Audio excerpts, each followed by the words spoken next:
আহলান ওয়া সাহলান ওয়া মারহাবান বিকুম ফি হাদাল লিকা আত-তাইয়িব আল মুবারাক। আলহামদুলিল্লাহ, আমরা অত্যন্ত সৌভাগ্যবান যে আমরা এমন একটা ধর্ম পেয়েছি যে ধর্মটা মজলুমকে নিয়ে কথা বলে। The vulnerable people of the society, সমাজে যারা মজলুম, অসহায়, যাদের কথা কেউ বলে না, তাদের অধিকার নিয়ে ইসলাম কথা বলে। আলহামদুলিল্লাহ পড়েন। ইসলাম শ্রমিকের অধিকার নিয়ে কথা বলে, লেবার রাইটস নিয়ে ইসলাম কথা বলে। ইসলাম উইমেন রাইটস নিয়ে কথা বলে, নারী অধিকার নিয়ে কথা বলে। ইসলাম হিউম্যান রাইটস নিয়ে কথা বলে। ইসলাম মানবাধিকার নিয়ে কথা বলে। ইসলাম অ্যানিমাল রাইটস নিয়ে কথা বলে, প্রাণী অধিকার নিয়ে কথা বলে। আল্লাহু আকবার। আপনি চাইলেই একটা প্রাণীকে আঘাত করতে পারবেন না। আমাদের দেশে এটা খুব বাজে একটা কালচার। কুকুর একটা দেখলেই আমরা কি করি? হয় ঢিল ছড়ি, না একটা লাথি মারি। কিছুই করে নাই আপনাকে, পাশ দিয়ে যাচ্ছে, দেখলেই কি ঢিল মারে, লাথি মারে। আরো অনেক জঘন্য জঘন্য কাজ আমরা করি। তাহলে যারাই যেখানে বিপন্ন, মানবতা যেখানে বিপন্ন, সেখানেই ইসলাম হাজির হয়েছে। আলহামদুলিল্লাহ। এজন্য ইসলাম পেয়ে আমরা খুশি না বেজার বলেন? এজন্য প্রত্যেক সালাতের পরে আমরা ঘোষণা দিই, রাদিতু বিল্লাহি রাব্বা ওয়া বিল ইসলামি দীনা ওয়া বি মুহাম্মাদিন নাবিয়্যান ওয়া রাসূলা। আমরা আল্লাহকে রব হিসেবে পেয়ে খুশি, আমরা ইসলামকে দিন হিসেবে পেয়ে খুশি। তো আমরা রাসূল সাল্লাল্লাহু আলাইহি ইসলামকে নবী এবং রাসূল হিসেবে পেয়ে খুশি। তার মানে প্রত্যেক সালাতের পরে আমরা কি করি? এটার অ্যানাউন্সমেন্ট দেই। তো ইসলাম এমন একটা ধর্ম, যেখানেই মানবতা বিপন্ন সেখানেই ইসলাম হাজির। তো আজকে আমরা লেবার রাইটস ইন ইসলাম, ইসলামে শ্রমিকের কি অধিকার, শ্রমিকদের যে রাইটস আছে, অধিকার আছে, এটা নিয়ে ইসলাম কি বলে, এই টপিকে আমরা কথা শুনবো ইনশাআল্লাহ বিইذنিল্লাহ। সম্মানিত শুধু আমি শুরুতেই কালামুল্লাহ মাজিদের একটি আয়াত তেলাওয়াত করেছি, সূরাতুল ইনশিকাকের 6 নম্বর আয়াত, যেখানে আল্লাহ তাআলা ইরশাদ করছেন, ইয়া আইয়ুহাল ইনসানু ইন্নাকা কাদিহুন ইলা রাব্বিকা কাদহান ফামুলাকি। অর্থাৎ হে মানুষ, তুমি তোমার রবের কাছে পৌঁছা পর্যন্ত কঠোর পরিশ্রম করতে হবে, অতঃপর তুমি তার সাক্ষাৎ লাভ করবে। আমাদের আলটিমেট গোল হচ্ছে আমরা আল্লাহর কাছে ফিরে যাব, ঠিক কিনা বলেন? কেউ মারা গেলে আমরা কি বলি? ইন্না লিল্লাহি ওয়া ইন্না ইলাইহি রাজিউন। আমরা আল্লাহর জন্য এবং আল্লাহর দিকেই আমরা ফিরে যাব। তো আল্লাহ বলেন, ইন্নাকা কাদিহুন ইলা রাব্বিকা কাদহান ফামুলাকি। হে মানুষ, তুমি তোমার রবের কাছে পৌঁছা পর্যন্ত কঠোর পরিশ্রম করতে হবে, তারপরে তুমি তোমার রবের সাক্ষাৎ পাবে। তার মানে এই দুনিয়াটা হচ্ছে পরিশ্রমের জায়গা। প্রিয় ভাইরা, এখানে পরিশ্রম না করলে সফলতার দেখা মিলে না। বাঁচতে হলে, সারভাইভ করতে হলে, টিকে থাকতে হলে আপনাকে পরিশ্রম করতে হবে। এই পৃথিবীতে কেউ কাউকে জায়গা করে দেয় না, এখানে জায়গা করে নিতে হয়, ঠিক কিনা বলেন? আপনি যদি পরিশ্রম করেন, পরিশ্রমে যে ঘাম ঝরে শরীর থেকে, পরিশ্রমের ঘামে জন্ম নেয় সফলতার বীজ। আপনি যখন হাড় ভাঙা পরিশ্রম করবেন, এই পরিশ্রমে যে লোনা পানি বেরোবে, যে ঘাম বেরোবে, এই ঘামেই জন্ম নেয় সফলতার বীজ। এবং সফলতার কোনো শর্টকাট হয় না প্রিয় ভাইরা। অনেকে অল্পতে সফল হতে চায়, শর্টকাট খুঁজে, আছে না নাই? না, সফলতার জন্য আপনাকে লং কাটে যেতে হবে। ওখানে কোনো লিফট থাকে না, সিঁড়ি বেয়ে উঠতে হয়। অনেকে চায় যে সফলতার লিফটে উঠবো, সুইচ চাপবো, সাকসেসফুল ইন লাইফ। না, এত সহজ না, আপনাকে সিঁড়ি বেয়ে উঠতে হবে। তাহলে পরিশ্রমের কোনো বিকল্প নেই। এই দুনিয়াটা হচ্ছে পরিশ্রমের জায়গা, সংগ্রামের জায়গা। আপনি সফল হতে হলে আপনাকে পরিশ্রম করতে হবে, করতেই হবে। আর পরিশ্রমে কোনো লজ্জা নেই। আমি বিভিন্ন আমার আলোচনায় বলি, কাজে লজ্জা নেই। কিসে লজ্জা নেই? আওয়াজ করে বলুন সবাই। কাজে লজ্জা নেই। লজ্জা হচ্ছে অলসতায়, লজ্জা হচ্ছে হাত পাতায়, লজ্জা হচ্ছে অকর্মণ্যতায়। কাজে লজ্জা আছে? লজ্জা কিসে বলেন সবাই? লজ্জা হচ্ছে অলসতায়, অকর্মণ্যতায়। যারা কাজ না করে ফুটানি মারে, ওইটাতে লজ্জা। অনেকে আছে ফুটানি মারে, আছে না নাই? কাজ করে না, শো অফ, ফুটানি। এই ফুটানিতে লজ্জা, কিন্তু পরিশ্রমে কোনো লজ্জা নেই। এজন্য আল্লাহ তাআলা বললেন, ইয়া আইয়ুহাল ইনসান ইন্নাকা কাদিহুন ইলা রাব্বিকা কাদহান ফামুলাকি। হে মানুষ, তোমার রবের কাছে পৌঁছা পর্যন্ত তোমাকে পরিশ্রম করতে হবে, হাড় ভাঙা পরিশ্রম করে আমার কাছে আসতে হবে, তবেই সফলতা মিলবে। অন্য আয়াতে আল্লাহ তাআলা বলছেন, লাকাদ খালাকনাল ইনসানা ফি কাবাদ। নিশ্চয়ই মানুষকে আমি কষ্ট এবং পরিশ্রম নির্ভর করে তৈরি করেছি। এই পৃথিবীতে টিকে থাকতে হলে তাকে পরিশ্রম করতে হয়, কষ্ট করতে হয়। এবং দুনিয়ার এই সাইকেলটা যদি দেখেন, দিন এবং রাতের যে সাইকেল, রাতকে আল্লাহ বানিয়েছেন ঘুমের জন্য, রেস্ট নেওয়ার জন্য, বিশ্রামের জন্য, আর দিনকে আল্লাহ বানিয়েছেন কর্মচঞ্চল করে, কাজের জন্য। দিনের মধ্যে কর্মস্পৃহা আছে। আল্লাহ তাআলা সূরা নাবাতে বলছেন, ওয়াজআলনান নাহারা মাআশা, আমি দিনকে বানিয়েছি কর্মচঞ্চল। দিনে আপনি কাজ করবেন, হাড় ভাঙা পরিশ্রম করবেন, তবেই সফলতা ধরা দিবে, ঠিক কিনা বলেন? তাহলে প্রথমে আমরা জানলাম এই পৃথিবীতে পরিশ্রম করতেই হবে, পরিশ্রমের কোনো বিকল্প নেই। সফল হতে চাইলে কি করতে হবে? আওয়াজ করে বলবেন, কি করতে হবে? এবং ইসলাম এই পরিশ্রমকে উৎসাহিত করে, পরিশ্রমের মাধ্যমে যে ইনকাম, এটাকে উৎসাহিত করে। বিষ্ণু ঈসা ইসলাম বলেন, মা আকালা আহাদুন তুআমান কাত্তু খায়রান আইয়াকুলা মিন আমালি ইয়াদাই। মানুষ পরিশ্রম করে তার দুই হাত দিয়ে উপার্জন করে যে জীবিকা নির্বাহ করে, এর চেয়ে শ্রেষ্ঠ জীবিকা পৃথিবীতে আর নেই। আল্লাহু আকবার। আপনারা যারা কষ্ট করে ঘাম ঝরিয়ে উপার্জন করেন, এই পৃথিবীতে এর চেয়ে শ্রেষ্ঠ উপার্জন আর হতে পারে? পরিশ্রম করে ঘাম ঝরিয়ে আপনি যে রিজিক এর বন্দোবস্ত আপনার হয়, এই খাবারের চেয়ে শ্রেষ্ঠ খাবার পৃথিবীতে হতে পারে? এরপর বিষ্ণু ঈসা ইসলাম বললেন, ওয়া ইন্না নাবিয়াল্লাহি দাউদ আলাইহিস সালাম কানা ইয়াকুলু মিন আমালি ইয়াদিহি। আল্লাহর নবী দাউদ আলাইহিস সালাম তিনি নিজ হাতের উপার্জন থেকে খেতেন। সুবহানাল্লাহি বিহামদিহি। তিনি আর্মর বানাতেন, যুদ্ধাস্ত্র। তিনি বর্ম বানাতেন, নিজ হাতে বর্ম বানিয়ে, যুদ্ধাস্ত্র বানিয়ে বিক্রি করে সেটা দিয়ে জীবিকা নির্বাহ করতেন। আল্লাহু আকবার। তাহলে পরিশ্রমের কোনো বিকল্প নেই। শ্রমের মাধ্যমে যে উপার্জন, এটা শ্রেষ্ঠ উপার্জন। তাই শ্রমজীবী যারা আছেন, মনক্ষুণ্ণ হবেন না, মন ছোট করবেন না। You are the superhero, you are the superhero, you are the remittance fighter of our country. এজন্য রাস্তা দিয়ে যখন হাঁটবেন, বুক ফুলিয়ে হাঁটবেন, আর বস্তা ভরে টাকা নিয়ে দেশে ফিরবেন, ঠিক কিনা বলেন? বুক ফুলিয়ে হাঁটতে হবে। এজন্য আমি আমার প্রিয় মাতৃভূমি বাংলাদেশের গভর্নমেন্টকে অনুরোধ করবো, আমাদের শ্রমজীবী ভাইদের যাতে সুবিধা হয়, এই ব্যবস্থা আমাদের করতে হবে। বিনীত অনুরোধ রাখবো। শ্রম মন্ত্রণালয়ে যারা দায়িত্বে আছেন, স্পেশালি তাদেরকে রিকোয়েস্ট করবো, আমাদের শ্রমজীবী ভাইদের যেন কোনো কষ্ট না হয়, কারণ তাদের পাঠানো রেমিটেন্সে সচল থাকে আমার দেশের অর্থনীতির চাকা। তারা ভালো থাকলে ভালো থাকবে বাংলাদেশ। ভেরি সিম্পল, ঠিক কিনা বলেন? আমার যে ভাইটা পরিচ্ছন্নতা কর্মী, রাস্তা ক্লিন করে, এয়ারপোর্টে ওয়াশরুম ক্লিন করে, একজন পরিচ্ছন্নতা কর্মী, তারও 20 থেকে 30,000 টাকা বাংলাদেশে ঢুকে প্রতি মাসে। আপনি চিন্তা করতে পারেন? 6টা মাস যদি রেমিটেন্স বন্ধ হয়, শ্রীলঙ্কার চেয়েও খারাপ অবস্থায় বাংলাদেশে চলে যাবে। Just only 6 months. ভয়ঙ্কর অবস্থা হবে বাংলাদেশে। এটা আল্লাহর পক্ষ থেকে একটা স্পেশাল রাহমা, মার্সি এন্ড ব্লেসিংস, যা আমাদের রিজিকের তাগিদায় সারা বিশ্বে যে কাজ করতে হয়, আমরা কাজ করি আর দেশে টাকা পাঠাই, আর সচল থাকে আমার দেশের অর্থনীতির চাকা। আলহামদুলিল্লাহ পড়েন। সো বাংলাদেশের গভর্নমেন্টকে আমি বিনীত অনুরোধ জানাবো, শ্রম মন্ত্রণালয়কে অনুরোধ জানাবো, এয়ারপোর্ট অথরিটিকে অনুরোধ জানাবো, আমার শ্রমজীবী ভাইদের সাথে ভালো আচরণ করুন, তাদের সাথে কোঅপারেট করুন। বিশেষ করে যতগুলো দূতাবাস আছে সারা বিশ্বে, বাংলাদেশের যে মিশনগুলো, দূতাবাসগুলো, আমার শ্রমজীবী ভাইদের যে কোনো কাজকে অগ্রাধিকার ভিত্তিতে আপনারা সার্ভিস দিন। এটা দিতেই হবে, ঠিক কিনা বলেন? তারা ভালো থাকলে ভালো থাকবে বাংলাদেশ। তো এই জন্য শ্রমের কোনো বিকল্প নাই। নিজ হাতে উপার্জিত অর্থ, নিজ হাতে উপার্জিত কামাই, এটা শ্রেষ্ঠ কামাই। তো আলহামদুলিল্লাহ আজকের অডিয়েন্সের মধ্যে শ্রমজীবী ভাইয়েরা বেশি। আলহামদুলিল্লাহ পড়েন।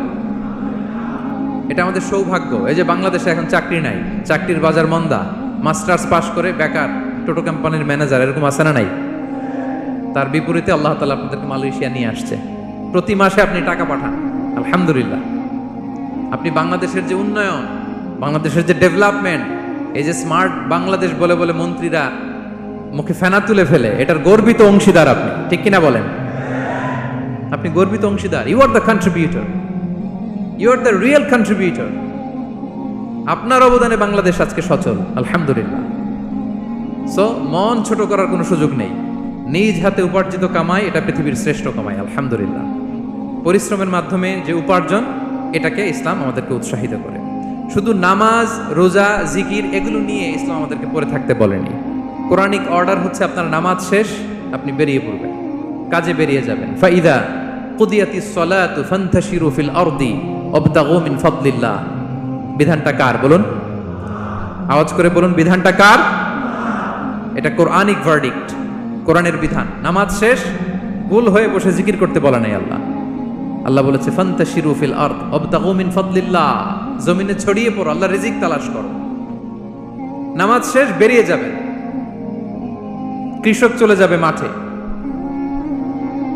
শ্রমজীবী চলে যাবে ফ্যাক্টরিতে, শিক্ষকরা চলে যাবে তাদের শিক্ষা প্রতিষ্ঠানে, কর্পোরেট ওয়ার্ল্ডের লোকেরা চলে যাবে তাদের প্রতিষ্ঠানে। ডেভেলপমেন্ট করতে হবে, সিভিলাইজেশন করতে হবে। নামাজের পরে গোল হয়ে বসে থাকা চলবে না। কি ব্যালেন্স দেখেছেন ইসলাম? আজান হয়েছে তো মসজিদে আসো, নামাজ শেষ বেরিয়ে পড়ো, আলহামদুলিল্লাহ। কি ভারসাম্যপূর্ণ ইসলাম। ফাইদা কুদিয়াতিস সালাতু ফান্তাশিরু ফিল আরদ, যখন সালাত শেষ জমিনে ছড়িয়ে পড়ো, আল্লাহ রিজিক অন্বেষণ করো।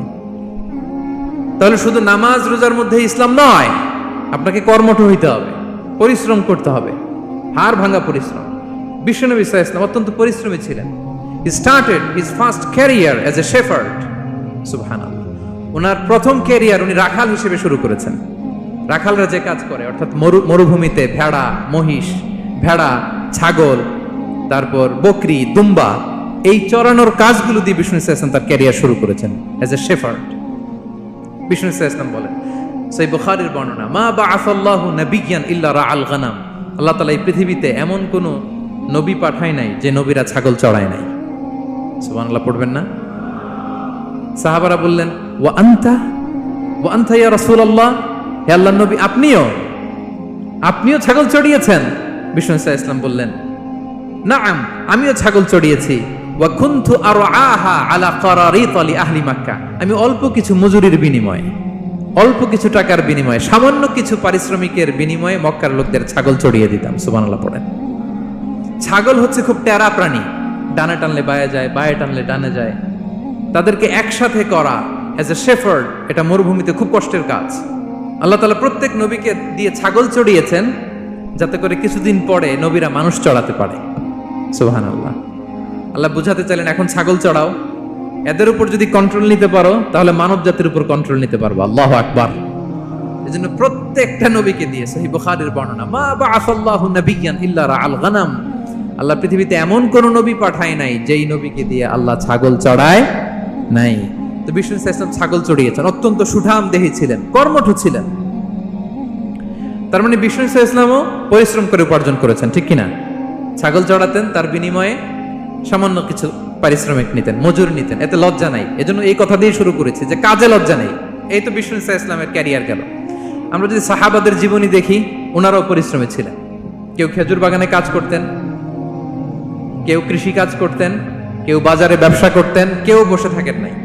হাড় ভাঙা পরিশ্রম করেছেন প্রত্যেকটা সাহাবা। তারা আমাদের মডেল, তারা আমাদের সুপার হিরো, তারা আমাদের আইকন, ঠিক কিনা? নবীরা আমাদের মডেল, সাহাবারা আমাদের মডেল। বিষ্ণু সাল্লাল্লাহু আলাইহি ওয়াসাল্লাম কর্মঠ ছিলেন, ওনার সাহাবারা অত্যন্ত কর্মঠ ছিল। কেউ বসে থাকতেন না, পরিশ্রম করতেন, হাড় ভাঙা পরিশ্রম করতেন, উপার্জন করতেন। তারা আমাদের জন্য প্রেরণার বাতিঘর। অনেক সাহাবাদের বায়োগ্রাফি থেকে আপনাদেরকে ঘটনা শেয়ার করা যাবে। আমি একজন সাহাবার জীবনী শোনাবো আপনাদেরকে। আব্দুর রহমান ইবনে আউফ রাদিয়াল্লাহু তাআলা আনহু। 10 জন জান্নাতের, দুনিয়াতে বসে যে 10 জন সাহাবা জান্নাতের সুসংবাদ পেয়েছেন তাদের মধ্যে একজন, আলহামদুলিল্লাহ বলেন। আব্দুর রহমান ইবনে আউফ রাদিয়াল্লাহু তাআলা। প্রথম 8 জন মক্কায় যারা কালিমা পড়ে মুসলমান হয়েছে তাদের একজন। তার স্ট্যাটাসটাকে জেনে নেন।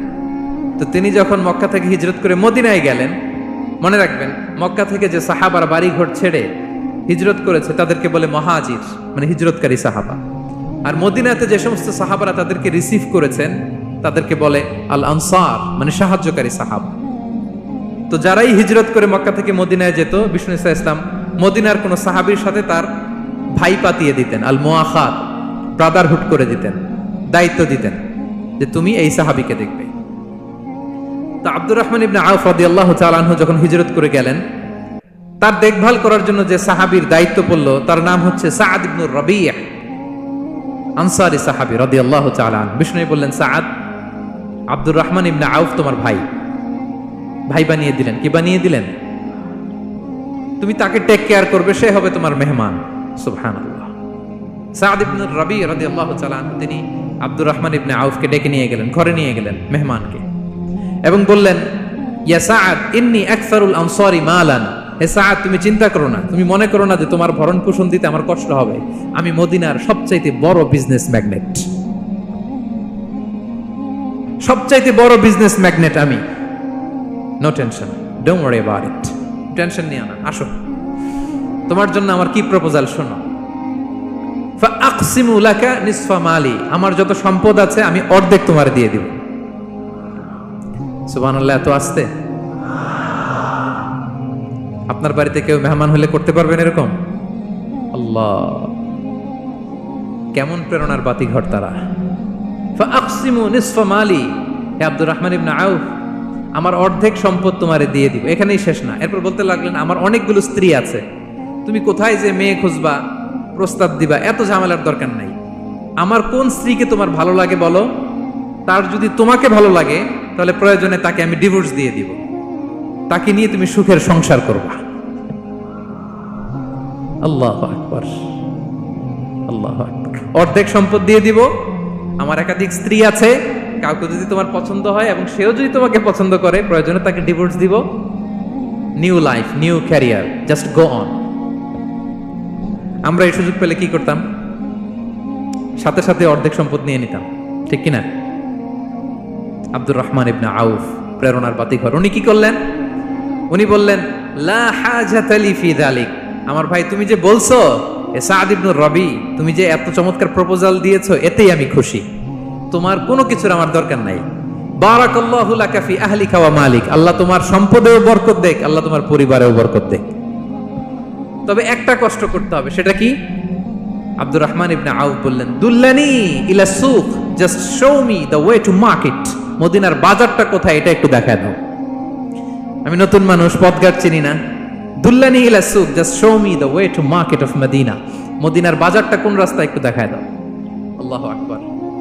সাদ ইবনে রবি বললেন, এই তো মদিনার বাজার। উনি যে কিছু ঘি কিনলেন, পনির কিনলেন, কিনে বিক্রি করলেন, প্রফিট করলেন, ওই প্রফিট দিয়ে আরো বেশি করে কিনলেন, আবার বিক্রি করলেন, প্রফিট, আবার বিক্রি করলেন, প্রফিট। এই কেনা বেচা করতে করতে 1-2 মাসের মধ্যে উনি মদিনার one of the biggest business magnate হয়ে গেলেন। আল্লাহু আকবার, কি হাড় ভাঙা পরিশ্রমই না তারা করেছেন।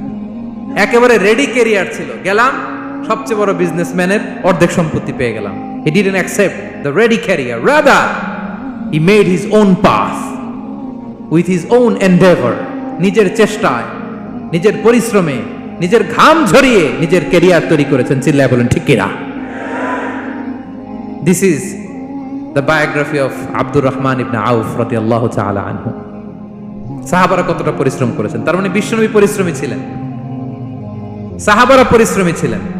এবং বিষ্ণু ইসা ইসলাম পরিশ্রম করতে বলতেন সবাইকে, হাত পাততে নিষেধ করতেন, কারণ দারিদ্রতা বড্ড ভয়ঙ্কর। দারিদ্রতা যার আসে সে বুঝে। বাংলা একটা কথা আছে, অভাব যখন দরজায় এসে দাঁড়ায়, ভালোবাসা তখন। হ্যাঁ, সবার মুখস্থ দেখছেন? অভাব যখন দরজায় এসে দাঁড়ায়, ভালোবাসা তখন জানলা দিয়ে পালায়। দারিদ্রতা ঈমান কেড়ে নেয়। আপনি পার্বত্য চট্টগ্রামের অবস্থা জানেন? আমাদের বাংলাদেশের পাহাড়ি এলাকার অবস্থা জানেন? ওখানে আমাদের গরিব মুসলিম ভাইদেরকে সামান্য কিছু টাকা পয়সা দিয়ে ওদেরকে খ্রিস্টান বানিয়ে ফেলতেছে মিশনারিগুলো।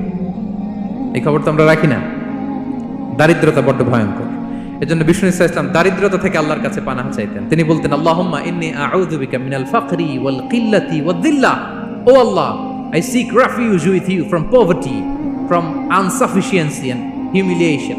ও আল্লাহ, আমি তোমার কাছে দারিদ্রতা থেকে পানাহ চাই। ও আল্লাহ, আমি তোমার কাছে স্বল্পতা থেকে পানাহ চাই। ও আল্লাহ, আমি তোমার কাছে লাঞ্ছনা থেকে পানাহ চাই। পড়েন আমিন। এই দোয়াটা বেশি বেশি পড়বেন। আল্লাহুম্মা ইন্নী আউযু বিকা মিনাল ফাকরি ওয়াল কিল্লাতি ওয়াদ-দিল্লাহ। হে আল্লাহ, আমি দারিদ্রতা থেকে পানাহ চাই। আল্লাহ, স্বল্পতা থেকে পানাহ চাই। আল্লাহ, লাঞ্ছনা থেকে পানাহ চাই। সবাই পড়ুন আমিন। বিষ্ণু ইসা ইসলাম যে দোয়াগুলো শিখিয়েছেন, এগুলো হচ্ছে very precise in wording but comprehensive in meaning. শব্দে খুব ছোট, কিন্তু অর্থ মানুষের হৃদয়ে এটার আবেদন অনেক ব্যাপক, অনেক বেশি। আপনি সারাদিন মিলিয়েও দোয়ার মধ্যে এত সুন্দর প্রার্থনা বাক্য তৈরি করতে পারবেন না, কিন্তু বিষ্ণু ইসা ইসলাম এক বাক্যে যেটা চেয়েছেন, গোটা দুনিয়াটা এর ভেতরে ঢুকে গিয়েছে।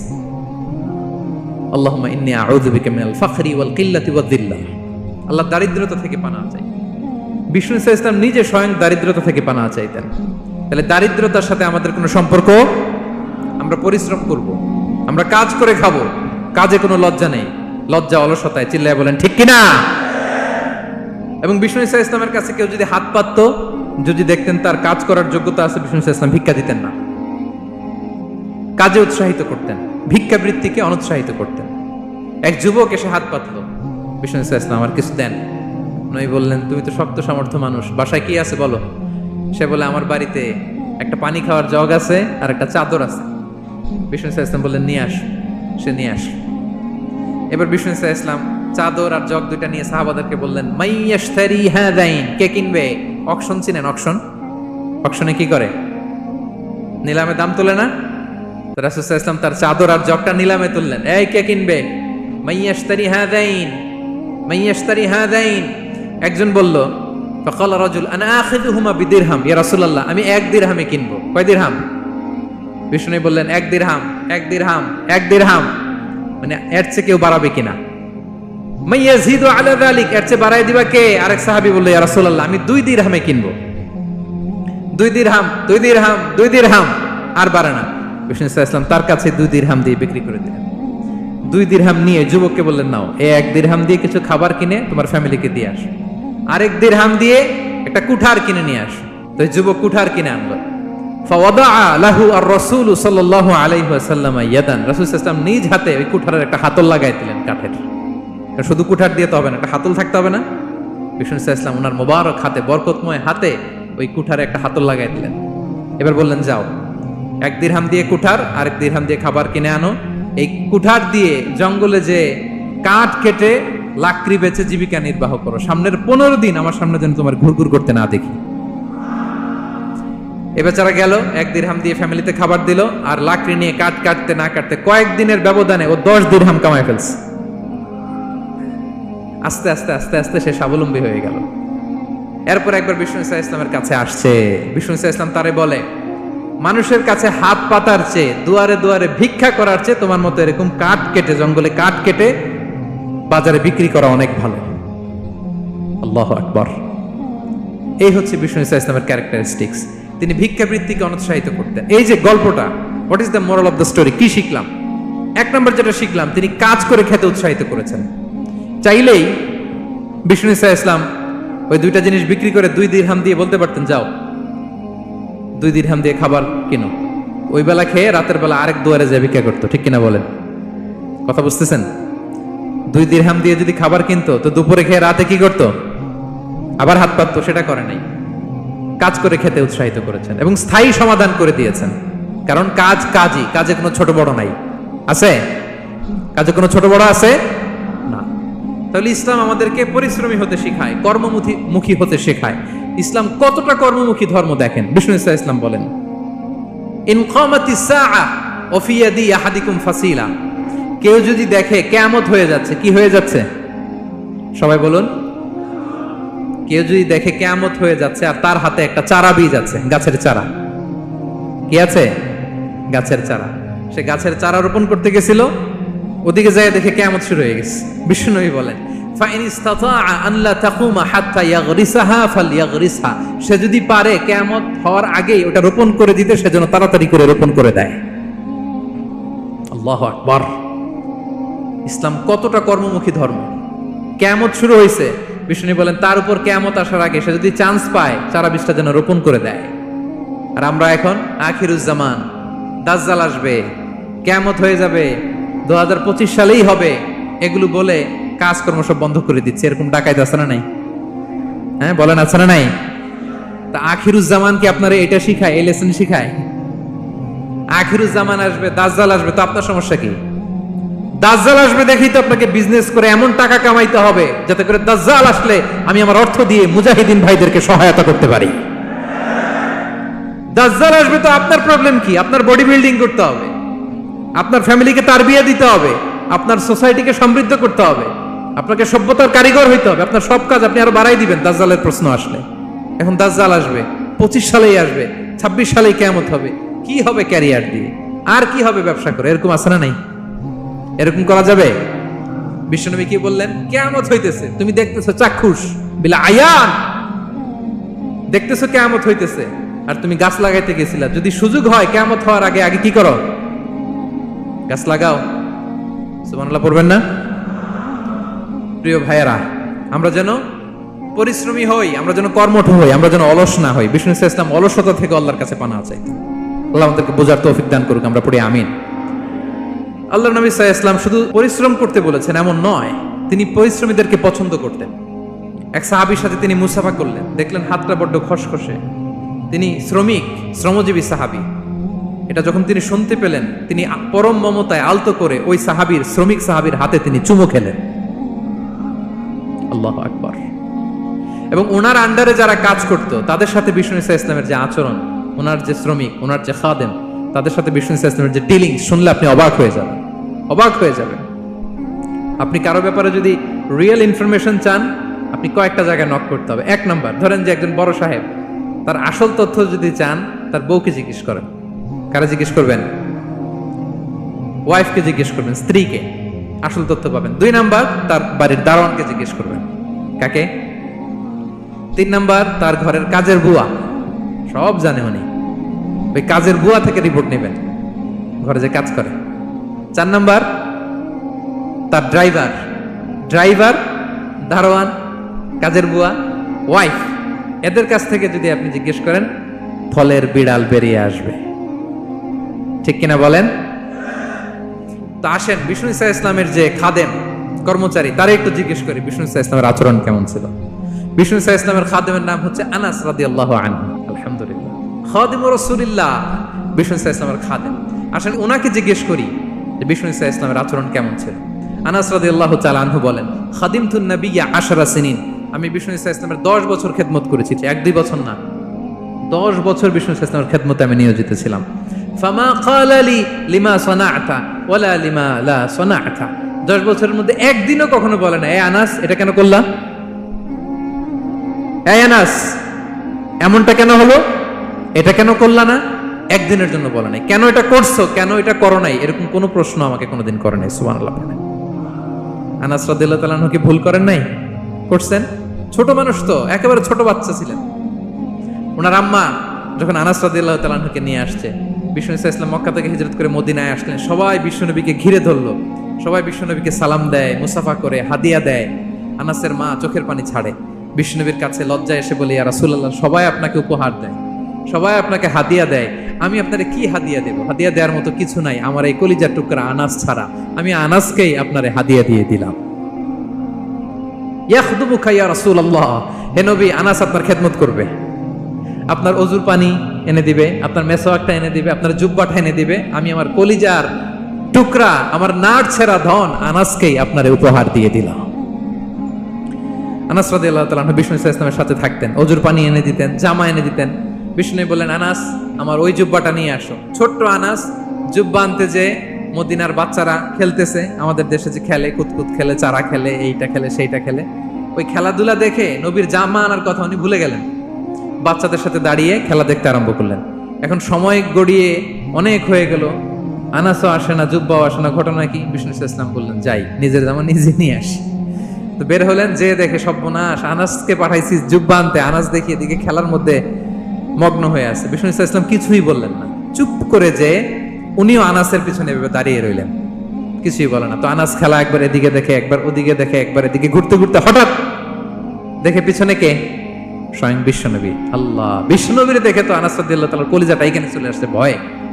হায় হায়, আজকে খবর আছে, হায় হায়, আমার না জুব্বা আনতে বলছিল, আমি কি কাজ করলাম? ভয়ে আটকে উঠছে। বিষ্ণু ইসলাম ধমক দেয় নাই, পিট্টি দেয় নাই, কিছু করে নাই, শুধু একটা মুচকি হাসি দিয়েছে। আনাস রাদিয়াল্লাহু তাআলা আনহু বলে, বিশ্বনবীর সেই দিনের মুচকি হাসির শাসন মৃত্যুর আগ পর্যন্ত আমাকে সোজা রাস্তায় রেখেছে, আর ডানে বায়ে করি নাই কোনোদিন।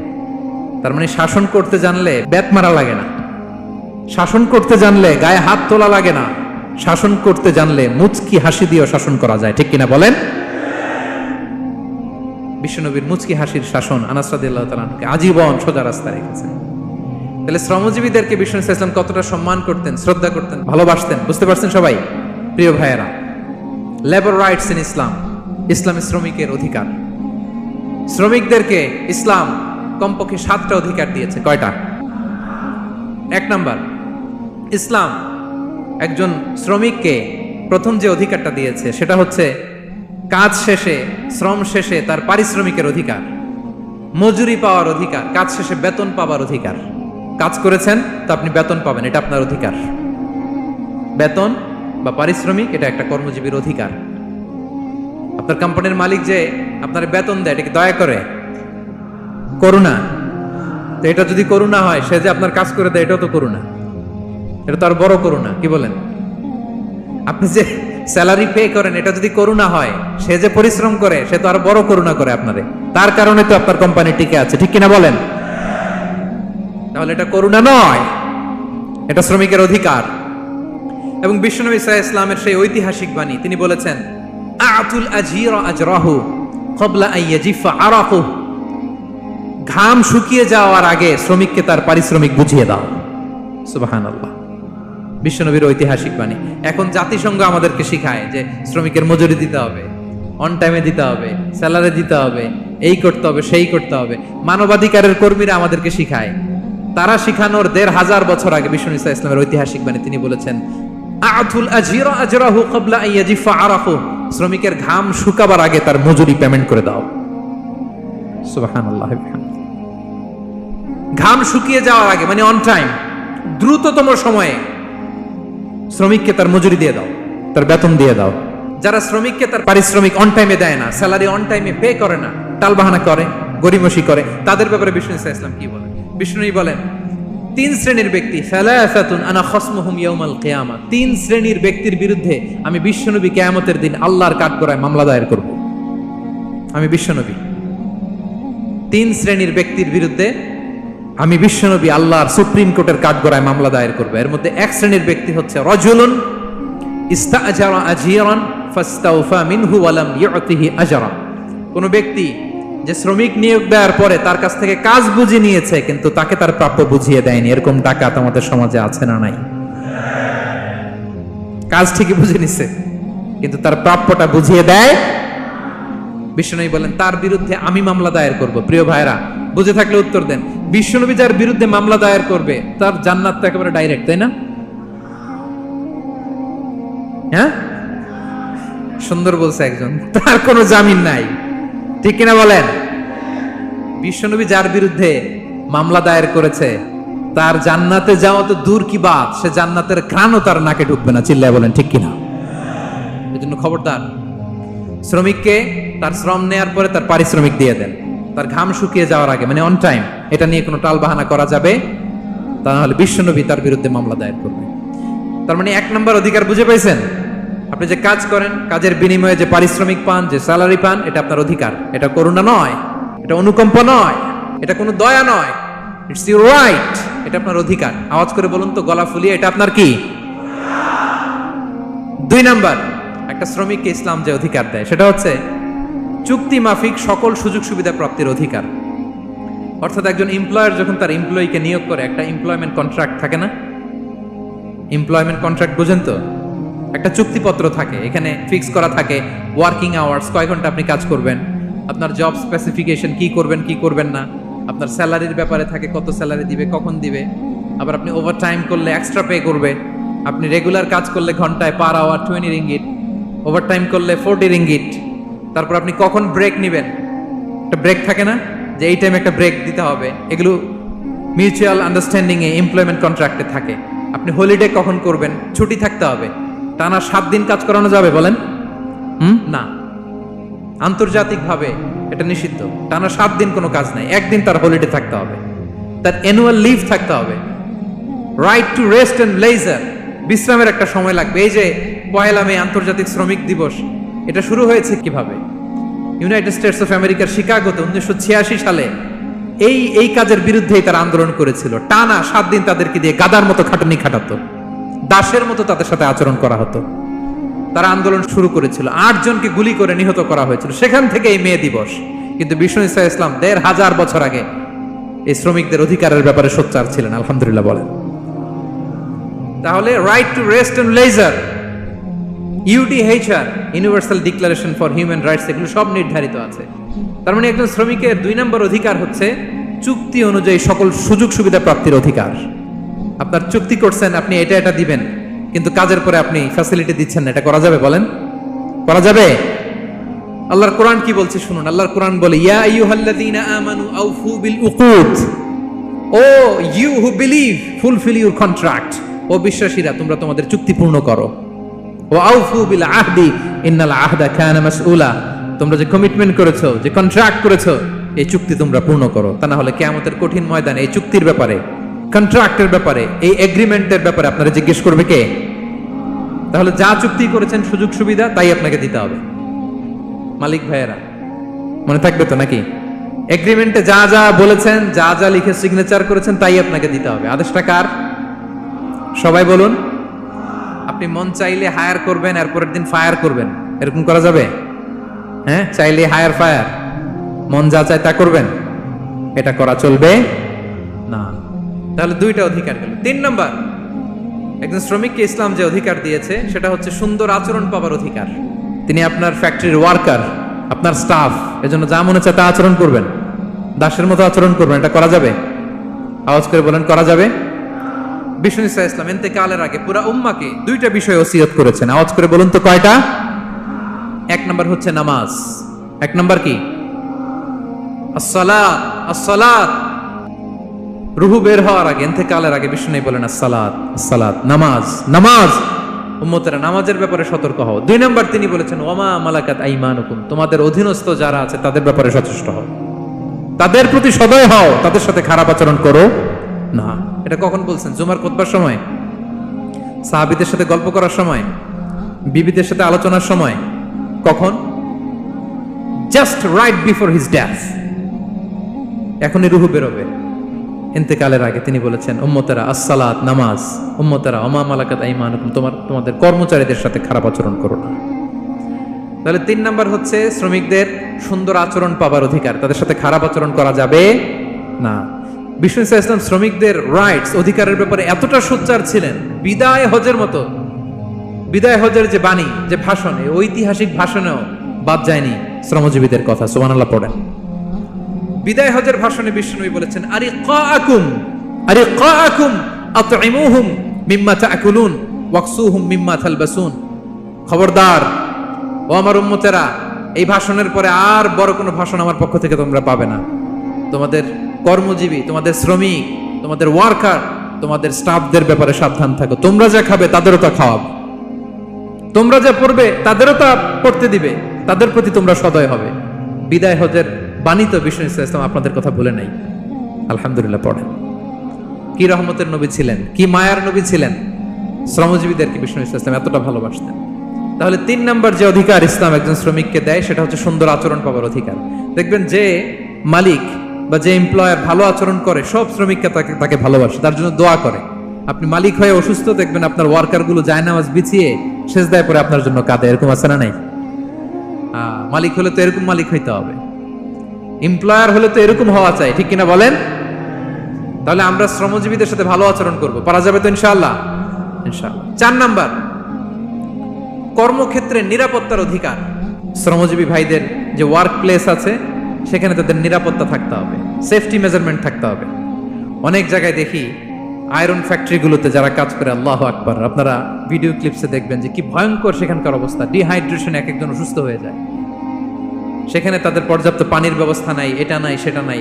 এমন এমন ফ্যাক্টরিতে আমাদের অনেক ভাইরা কাজ করে, কেমিক্যাল ফ্যাক্টরি, মাস্কও নাই। এরকম ডাকাইতে আছে না নাই? কেমিক্যাল ফ্যাক্টরিতে যারা কাজ করবে এদেরকে মাস্ক দিতে হবে, এদেরকে হ্যান্ড গ্লাভস দিতে হবে। নির্মাণ শ্রমিক যারা আছে তাদেরকে হেলমেট দিতে হবে। প্রত্যেকটা ফ্যাক্টরিতে ফায়ার এক্সটিংগুইশার লাগবে, আগুন লাগলে অগ্নি নির্বাপক যে যন্ত্র, এগুলোর দরকার আছে না নাই বলেন? গাদার মতো ঢোকার জায়গা নাই, বেরোয়ার জায়গা নাই, সেফ এন্ট্রি নাই, সেফ এক্সিট নাই। হাজার হাজার মানুষ কাজ করে, আগুন লাগলে সব পুড়ে ছাই। এরকম হয় না? প্রিয় ভাইরা বলেন, আওয়াজ করে বলেন, হয় না এরকম? অহরহ আমরা দেখি বাংলাদেশে অগ্নি নির্বাপক যন্ত্র নাই। না, এটা করা যাবে না। আগুন লাগলে কিভাবে আপনি আগুন নেভাবেন, কিভাবে তাদের সেফটি সিকিউরিটি এনশিওর করবেন, এগুলো সব আগে থেকে নির্ধারণ থাকতে হবে। তাহলে 4 নাম্বার হচ্ছে নিরাপত্তা অ্যাজ এ এমপ্লয়ার, এটা আপনাকে এনশিওর করতে হবে। 5 নাম্বারে সাধ্যের বাইরে কোনো কাজে বাধ্য না করার অধিকার। সাধ্যের বাইরে কিছু আপনি তার উপর চাপিয়ে দিতে পারবেন এমন হেভি ওয়ার্কলোড দিতে পারবেন না যেটা তার শরীরে কুলায় না, এরকম ডাকাইতেছে যে পারে না, তারপরে তার উপর কাজ চাপিয়ে দেয়, আছে না নাই? বলেন বলেন। ওয়ার্কারের স্বাস্থ্যহানি হয়, অঙ্গহানি হয়, এবং এমন ছোট ছোট বাচ্চাদের দিয়ে কাজ করায়, শিশু শ্রম, এটা তো আইনত দণ্ডনীয় অপরাধ, এটা করা যাবে না। এগ্রিমেন্টে, চুক্তিতে আপনি যা করাবেন, যেভাবে করাবেন, যা চান সার্ভিস, ওইটাই করাইতে হবে। এবং আল্লাহর বিধান এটা, লা ইউকাল্লিফুল্লাহু নাফসান ইল্লা উসআহা, আল্লাহ সাধ্যের বাইরে বান্দার উপরও কোনো কিছু চাপিয়ে দেয় না। এটা samely applicable to the worker. Bishnu Islam বলেন, ওয়ালা ইউকাল্লাফু মিনাল আমালি ইল্লা মা ইউতিক, সাধ্যের বাইরে কোনো ওয়ার্কারকে অতিরিক্ত কোনো কাজ চাপিয়ে দেয়া যাবে না। ফাইন কাল্লাফাহু, যদি তাকে সাধ্যের বাইরে কোনো কাজ চাপিয়ে দিতে হয়, মা ইয়াগলিবুহু, যেটা তার জন্য কষ্ট হয়ে যায়, ফাল ইউইনহু আলাই, এই কাজে তাকে সাহায্য করতে হবে। মালিক হয়ে আপনার হাত লাগাতে হবে, অথবা এক্সট্রা ম্যান পাওয়ার নিতে হবে, ওয়ার্কফোর্স নিতে হবে। সুবহানাল্লাহ পড়েন। বিশ্বনবী মনে হচ্ছে যেন বর্তমান যে এই যে হাজার হাজার ফ্যাক্টরি, এই কলকারখানা, এই ওয়ার্কারদের দুর্দশাগুলো দেখে দেখে পয়েন্টে পয়েন্টে ধরে ধরে কথা বলেছেন। আল্লাহু আকবার। যদি সাধ্যের বাইরে কিছু চাপিয়ে দিতে হয়, তাহলে তাকে সহায়তা করতে হবে। তাহলে 5 নম্বর শ্রমিকের অধিকার হচ্ছে সাধ্যের বাইরে কোনো কাজে বাধ্য না করার অধিকার। আপনি বাধ্য করতে পারবেন না। কটা গেল? 5টা। মাশাআল্লাহ, খুব মনোযোগী শ্রোতা। 6 নম্বরে, শ্রমিকের উপর আল্লাহ যা যা ফরজ করেছেন তা আদায়ের অধিকার দিতে হবে আপনাকে। সালাতের সময় হলে তাকে নামাজ পড়তে দিতে হবে। নন মুসলিম হলে এটা ভিন্ন ইস্যু। তখন আপনি চেষ্টা করবেন একটা মুসলিম কোম্পানিতে যাওয়ার, মুসলিম মালিকের আন্ডারে যাওয়ার, অথবা তাদেরকে সবাই মিলে অ্যাপ্লিকেশন করে বুঝাবেন যে সামান্য ফরজ নামাজটুকু পড়ার অনুমতি, পারমিশন আমরা চাই। কিন্তু কোনো মুসলিম এমপ্লয়ার নামাজের জন্য বাধা দিতে পারবে না। রমজান মাসে রোজা রাখা শ্রমিকের জন্য ফরজ না? অনুমতি দিতে হবে। নারী কর্মীদেরকে, যারা নারী কর্মী আছে, তাদেরকে পর্দার অনুমতি দিতে হবে, হিজাবের অনুমতি দিতে হবে। মালিক তো দূরের কথা, আমাদের বাংলাদেশে অনেক বিশ্ববিদ্যালয়ের শিক্ষকরাই অনুমতি দেয় না। এরকম টাকার শিক্ষক আছে না নাই? এরকম জালেম বাংলাদেশে আছে না নাই? ঢাকা বিশ্ববিদ্যালয় চিন্তা করা যায়, মুসলিমদের টাকা দিয়ে যে বিশ্ববিদ্যালয়, ওখানে আমার বোনেরা পর্দা করে যেতে পারে না, আমার মুসলিম বোনেরা হিজাব পড়তে পারে না, নেকাব পড়তে পারে না। এই অধিকার কি শিক্ষককে দেওয়া হয়েছে? কথা বলেন না। Never, you never can do that. একটা রেগুলার ড্রেস কোড থাকবে, এটা সবাই মানবে। এটার উপরে দিয়ে সে চাদর পরবে না ওড়না পরবে না হিজাব পরবে না ব্লেজার পরবে, এটা নিয়ে নাক গলানোর ক্ষমতা কোনো শিক্ষকের নাই। চিল্লায় বলেন ঠিক কিনা? তাহলে আপনার কর্মস্থলে মুসলিম নারীরা যদি কাজ করে, নারী কর্মীদের জন্য পর্দার ব্যবস্থা করতে হবে। ঠিক কিনা বলেন? হালাল ফুড খাওয়ার ব্যবস্থা থাকতে হবে। ওয়াইন খাওয়ানো যাবে না, ড্রিঙ্কস করানো যাবে না, পর্ক খাওয়ানো যাবে না। ঠিক কিনা বলেন? আপনার কোম্পানিতে আপনার শ্রমিককে দাড়ি রাখতে চাইলে দাড়ি রাখার অনুমতি দিতে হবে। ঠিক কিনা বলেন? দাড়ি রাখা ওয়াজিব। দাড়ি রাখা কি? কোন কোন মতে সুন্নাতে মুআক্কাদা, যেটাই আমরা বলি, একজন মুসলিমের জন্য এটা আবশ্যক। দাড়ি রাখতে বাধা দেয়া যাবে? আমাদের বাংলাদেশে দেয়? হ্যাঁ, কোন কোন কোম্পানি দেয়। কোন কোম্পানি দেয় বলেন? হ্যাঁ, আরম। এই পাওয়া গেছে আরম। কিছুদিন আগে দাড়ি রাখবে বলে এক ছেলেকে কর্মচ্যুত করেছে। এরকম আছে না নাই? করা যাবে? করা যাবে বলেন? না। দাড়ি রাখার অনুমতি দিতে হবে, নারীদেরকে হিজাব করার অনুমতি দিতে হবে। এটা অধিকার, এটা অধিকার। শ্রমিকের উপর আল্লাহ তাআলা যা যা ফরজ করেছে, এটা আদায়ের অধিকার তাকে দিতে হবে। আলহামদুলিল্লাহ বলেন। 7 নাম্বার, সর্বশেষ, সামাজিক নিরাপত্তা লাভের অধিকার, সোশ্যাল সিকিউরিটি। শ্রমিকের পুঁজি হচ্ছে তার শ্রম, তার জীবন যৌবন সব দিয়ে আপনার ফ্যাক্টরিরে একেবারে শীর্ষে নিয়ে গেল, শেষ জীবনে আপনি মালিক তারে ভুলে গেলেন। এরকম আছে না নাই? নো। তার জন্য সোশ্যাল সিকিউরিটির ব্যবস্থা করতে হবে। অনেক শ্রমিক ভাইরা আছে সারা জীবন ফ্যাক্টরির জন্য কাজ করে শেষ বয়সে দুরারোগ্য ব্যাধিতে আক্রান্ত, তাদের খোঁজ খবর কেউ নেয় না। এটা গভর্নমেন্টের দায়িত্ব। গভর্নমেন্ট ফান্ড থেকে, কোম্পানির ফান্ড থেকে, অথবা কোনো যাকাত ফান্ড থেকে, অথবা কোনো এন্ডাওমেন্ট ফান্ড থেকে, অর্থাৎ ওয়াকাফের ফান্ড থেকে তাদের সোশ্যাল সিকিউরিটির ব্যবস্থা করতে হবে। সামাজিক নিরাপত্তা দরকার আছে না নাই বলেন? এটা আপনাদের অধিকার। এই 7টা অধিকার ইসলাম একজন শ্রমিককে দিয়েছে। তো শ্রমিককে ইসলাম শুধু অধিকারই দিয়েছে, মালিকের কোনো অধিকার নাই নাকি? এবার মালিকরা খেপে উঠছে। এতক্ষণ মালিকরা চুপচাপ, আমি দেখতেছি তো। এতক্ষণ যা যা বলতেছি মালিকরা চুপচাপ শুনতেছে, যখনই বলছি মালিকের অধিকার আছে না নাই, মালিকরা কয় আছে। হ্যাঁ, ইসলাম চেক এন্ড ব্যালেন্স করেছে। ইসলাম হচ্ছে ভেরি ব্যালেন্সড রিলিজিয়ান, ভারসাম্যপূর্ণ একটা জীবন ব্যবস্থা। শ্রমিকেরও দায়িত্ব আছে, শ্রমিকেরও কি প্রিয় ভাইয়েরা দায়িত্ব আছে। বিষ্ণু ইসা ইসলাম বলেন সালাসাতুন লাহুম আজরান, 3 শ্রেণীর ব্যক্তি আছে যাদেরকে আল্লাহ যে কোনো কাজ করলে ডাবল রিওয়ার্ড দিবে, ডাবল। আপনি নামাজ পড়লে যাওয়া সওয়াব, এক করলে দ্বিগুণ সওয়াব। এর মধ্যে এক শ্রেণীর হচ্ছে ওয়াল আবদুল মামলুক ইদা আদ্দা হাক্কাল্লাহ ওয়া হাক্কা মাওয়ালি, ওই দাস যে তার আল্লাহর ইবাদত করে, আল্লাহর হক পালন করে আর তার মনিবের হকও পালন করে। এখানে দাস বলতে শুধু আগের সময়ের দাসই নয়, বর্তমান সময়ের যারা কর্মজীবী তারাও। কোন কর্মজীবী সে যদি আল্লাহর বিধান, আল্লাহর হক আদায় করে, পাশাপাশি যার আন্ডারে সে কাজ করে তার হকও আদায় করে, বিষ্ণু ইসা ইসলাম বলেন সব কাজে তার প্রতিদান হবে ডবল ডবল। পড়েন আল্লাহু আকবার। তাহলে শ্রমিকের দায়িত্ব হচ্ছে কোম্পানিকে যে সার্ভিস তার দেওয়া এটা পূর্ণাঙ্গ রূপে দিতে হবে। এটা হচ্ছে শ্রমিকের দায়িত্ব। 1 নম্বরের দায়িত্ব হচ্ছে লয়ালটি, আমানতদারিতা। 1 নম্বর দায়িত্ব কি? আপনি বেতন নেন আপনার বসের কাছ থেকে, কোম্পানির কাছ থেকে, কিন্তু সার্ভিস দেন আরেক কোম্পানির, হবে? বলেন, যার নুন খাই তার গুণ গাইতে হবে। আপনি যেই কোম্পানি থেকে স্যালারি নেন, সার্ভিস আপনার তাকে দিতে হবে। লয়ালটি থাকতে হবে, বিশ্বস্ততা, এটা জরুরি, এটা থাকতে হবে। আপনার মালিক আপনার কাছ থেকে এই লয়ালটি প্রাপ্য, সে যেন আপনার উপর আস্থা রাখে, আপনার বস যেন আপনার উপর আস্থা রাখতে পারে, এইটা মালিকের অধিকার। কথা কি বুঝেন? হ্যাঁ, এবার শ্রমজীবী ভাইরা একটু ঠান্ডা হয়ে গেছে, দেখছেন চেক এন্ড ব্যালেন্স। কথা বলেন ঠিক কিনা? আপনার মালিক আপনার কাছ থেকে এটা প্রাপ্য, এটা তার অধিকার, বিশ্বস্ততা। ইন্না খায়রা মান ইস্তাজারতাল কবিউল আমিন, যাকে নিয়োগ দেওয়া হবে তার মধ্যে 2টা কোয়ালিটি থাকতে হয়। কয়টা? মুসা আলাইহিস সালাম ফেরাউনের বাবুর্চিকে 1 থাপ্পড় মারলেন রেগে মেগে। উনি থাপ্পড় মারছিলেন আদব শিক্ষা দেওয়ার জন্য, কিন্তু বেচারা সাথে সাথে মরে গেছে। উনি মারছিলেন আদব শিখানোর জন্য, বেচারা যে মরে যাবে মুসা আলাইহিস সালাম জানতেন না। এখন দেখে সব গুনাহ, সেটা তো মরে গেছে, অক্কা পাইছে। উনি দিলেন দৌড়, মুসা আলাইহিস সালাম দৌড়াতে দৌড়াতে প্রাণ ভয়ে চলে গেলেন আরেক সীমান্তে, মিশর ছেড়ে আরেক এলাকায়। যে দেখে কিছু লোক ধাক্কাধাক্কি করে তাদের উটগুলোকে পানি খাওয়াচ্ছে, আর 2টা মেয়ে পাশে চুপ করে বসে আছে। উনি বুঝতে পারলেন মেয়েগুলো এই ইয়াং ছেলেদের সাথে ধাক্কাধাক্কি করে টিকতে পারবে না। উনি এগিয়ে গেলেন, বললেন তোমরা পানি খাওয়াবা ওটদেরকে? হ্যাঁ খাওয়াবো, আসো। উনি ওটগুলো নিয়ে সবাইকে সরিয়ে পানি খাইয়ে দিলেন, মেয়েরা চলে গেল।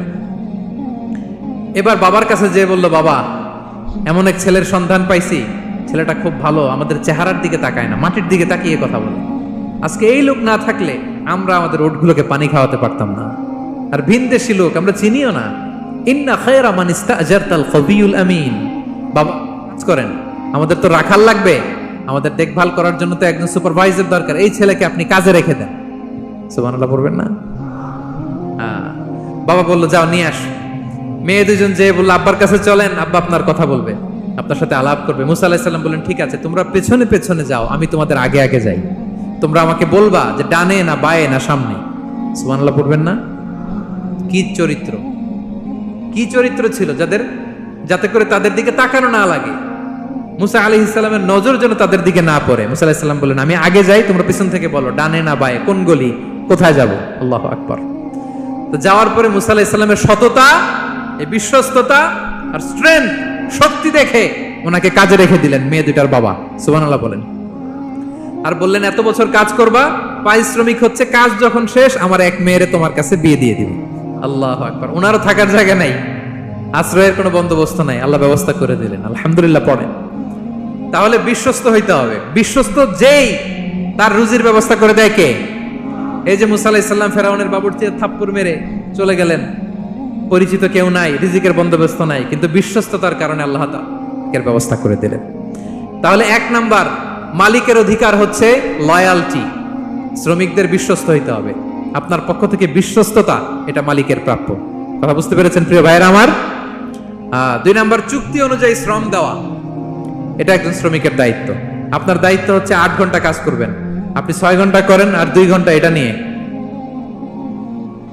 ইউটিউব, টিকটক, আচ্ছা হ্যাঁ এটা করা যাবে? 8 ঘন্টার যদি চুক্তি হয় আর আপনি যদি প্রতিদিন 6 ঘন্টা কাজ করেন, আপনি যে পারিশ্রমিক পাবেন এটা হালাল হবে? বলেন বলেন, আওয়াজ করে সবাই বলুন না, হালাল হবে না। আপনার চুক্তি অনুযায়ী আপনাকে শ্রম দিতে হবে, এবং এই চুক্তি অনুযায়ী শ্রম পাওয়াটা একজন মালিকের অধিকার। একজন মালিকের 3 নম্বর অধিকার হচ্ছে to work in a best manner possible. আপনার সাধ্যের সবটুকু উজাড় করে দিয়ে কোম্পানির জন্য কাজ করতে হবে।